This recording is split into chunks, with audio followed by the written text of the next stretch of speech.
Assalamualaikum warahmatullahi wabarakatuh. Hai para sahabat berita Islam yang setia, semoga kita selalu dalam lindungan Allah Subhanahu wa Ta'ala dan senantiasa diberikan kemudahan dalam segala hal. Oh ya, sebelum menyimak videonya, alangkah baiknya tekan dulu tombol subscribe dan bunyikan loncengnya biar kalian tak ketinggalan untuk menyimak video terbaru dari kami. Kali ini berita Islami akan membahas tentang Abdullah bin Salam, pendeta Yahudi yang masuk Islam. Al-Husain ibnu Sailam atau Abdullah bin Salam adalah seorang rabi Yahudi di Yastrib, Madinah, yang dihormati dan disegani di kota itu, baik di kalangan orang Yahudi maupun bukan. Kesehariannya beribadah, mengajar, dan berkhotbah di kuil ataupun sinagog. Selanjutnya, dia bertekad untuk mengabdikan diri mendalami kitab Taurat.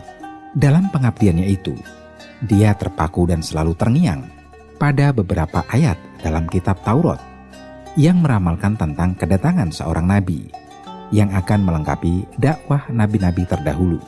Al-Husain menunjukkan ketertarikannya dan segera bergegas ketika mendengar berita tentang kehadiran seorang nabi di Mekah. Dia berkata, "Ketika saya mendengar kabar kehadiran seorang nabi utusan Tuhan, saya mulai mengumpulkan informasi dan membuat catatan tentang siapa namanya, silsilahnya, sifat-sifatnya, waktu dan tempat asalnya, dan kemudian saya mencocokkannya dengan apa yang ada dalam kitab suci kami. Dari catatan yang saya buat, makin menguatkan keyakinan saya tentang bukti otentik kenabiannya, sekaligus membenarkan tujuan misinya. Akan tetapi saya menyembunyikan keyakinan saya itu dari orang-orang Yahudi." Ketika di Madinah, Abdullah bin Salam datang menemui Muhammad dan berkata, "Aku akan bertanya kepadamu 3 hal yang tak seorang pun tahu kecuali seorang nabi. Apakah tanda-tanda pertama dari hari akhir? Makanan pertama apa yang dimakan orang di surga? Mengapa seorang anak mirip ayahnya dan mengapa saudaranya mirip pamannya?" Muhammad pun menjawab, "Jibril baru saja memberitahuku tentang jawaban-jawabannya." Abdullah lalu berkata, "Dia Jibril dari seluruh malaikat-malaikat adalah musuh kaum Yahudi." Kemudian Muhammad berkata, "Tanda pertama hari akhir adalah akan ada api yang menyatukan orang-orang dari timur ke barat. Makanan pertama orang di surga adalah hati ikan, tentang anak yang mirip orang tuanya. Jika seorang pria berhubungan badan dengan istrinya dan mencapai orgasme lebih dahulu, anaknya akan mirip dia. Dan jika istrinya mencapai orgasme terlebih dahulu, maka anaknya akan mirip sang istri." Pada tahun 622, Muhammad SAW meninggalkan Mekah menuju Yastrib.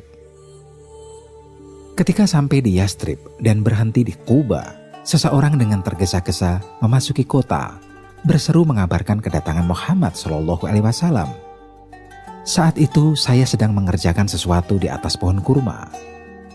Bibi saya, Khalidah binti Al-Harits, sedang duduk di bawah pohon.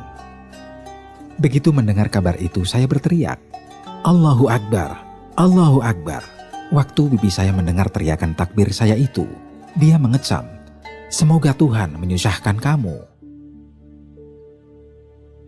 Demi Tuhan, kalau seandainya yang kamu dengar itu berita kedatangan Musa, pasti kamu tidak akan sesenang itu. Bibi, dia itu sungguh utusan Tuhan, saudara Musa dan mengikuti agamanya. Dia diutus untuk misi yang sama dengan Musa." Dia terdiam, kemudian berkata, "Apakah dia itu nabi yang pernah kamu katakan pada kami, yang akan membenarkan kebenaran dakwah para nabi terdahulu dan menggenapi firman Tuhan?" Jawab saya, "Ya." Tanpa ragu-ragu atau menunda, saya pergi untuk menemui nabi. Saya melihat kerumunan orang di pintu rumahnya. Saya lewati kerumunan itu hingga berada di dekatnya. Ucapan pertama yang saya dengar darinya, Wahai saudara-saudara sekalian, tebarkan salam, beri makan mereka yang kelaparan. Dirikanlah sholat malam hari saat orang terlelap, maka kalian akan masuk surga dalam damai. Saya kemudian menghampiri dia, dari dekat mengamati dirinya, dengan seksama dan diyakinkan oleh wajahnya, bukanlah seorang pendusta. Lalu saya mendekatinya dan menyatakan keyakinan bahwa tiada Tuhan selain Allah dan bahwa Muhammad utusan Allah. Nabi menatap saya dan bertanya, "Siapa namamu?" Saya menjawab, Al-Husain ibnu Sailam. "Sekarang namamu kuganti menjadi Abdullah bin Salam," katanya. Memberikan nama baru buat saya. Ya, saya setuju. Abdullah bin Salam, memang seharusnya begitu. Demi Dia yang telah mengutus engkau dalam kebenaran, saya tidak berniat memiliki nama lain setelah hari itu. Saya pulang ke rumah dan memperkenalkan Islam kepada istri, anak-anak, dan semua orang di rumah, termasuk Bibi Halidah yang sudah lanjut usia.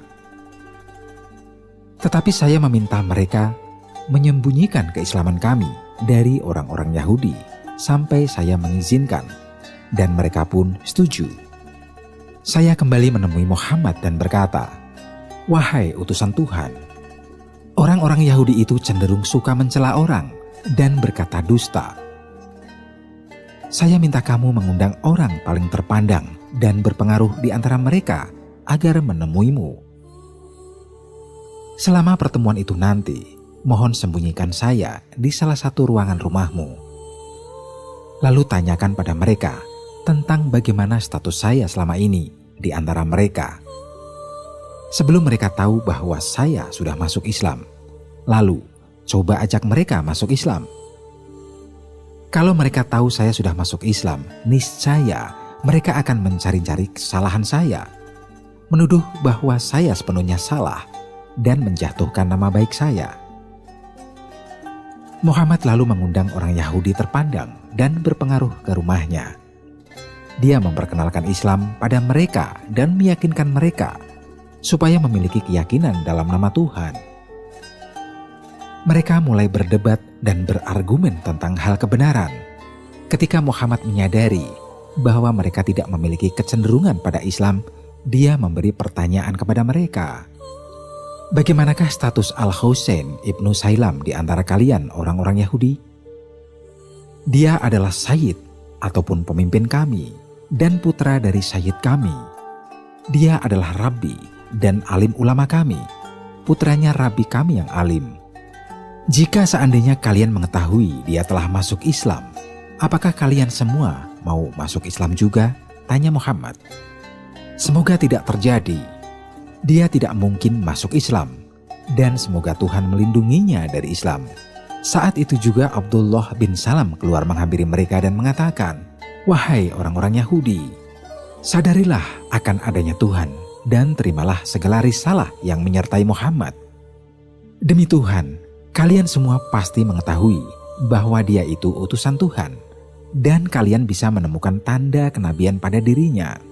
Tersebutlah namanya dan sifat-sifatnya dalam kitab Taurat kalian. Demi diri saya sendiri, saya bersaksi bahwa dia utusan Tuhan. Saya memiliki keyakinan tentang dia dan percaya dia orang yang benar, dan saya mengenal dia." "Kamu pendusta," teriak mereka. "Demi Tuhan, kamu memang makhluk tercela dan tak berarti apa-apa, seburuk-buruk manusia dan tak berguna." Dan mereka terus mencela dengan kata-kata yang merendahkan. Al-Quran mengabadikannya dalam suatu ayat. "Katakanlah, terangkanlah kepadaku, bagaimana pendapatmu jika sebenarnya Al-Quran ini datang dari Allah dan kamu mengingkarinya? Padahal ada seorang saksi dari Bani Israel yang mengakui kebenaran yang serupa dengan yang disebut dalam Al-Quran, lalu dia beriman. Kamu menyombongkan diri. Sungguh Allah tidak memberi petunjuk kepada orang-orang yang zalim." Oke para sahabat Berita Islami, semoga apa yang kita sampaikan bermanfaat untuk kita semua. Kita akan sambung lagi di lain waktu dan kesempatan. Tetaplah stay tune di channel Berita Islami. Wassalamualaikum warahmatullahi wabarakatuh.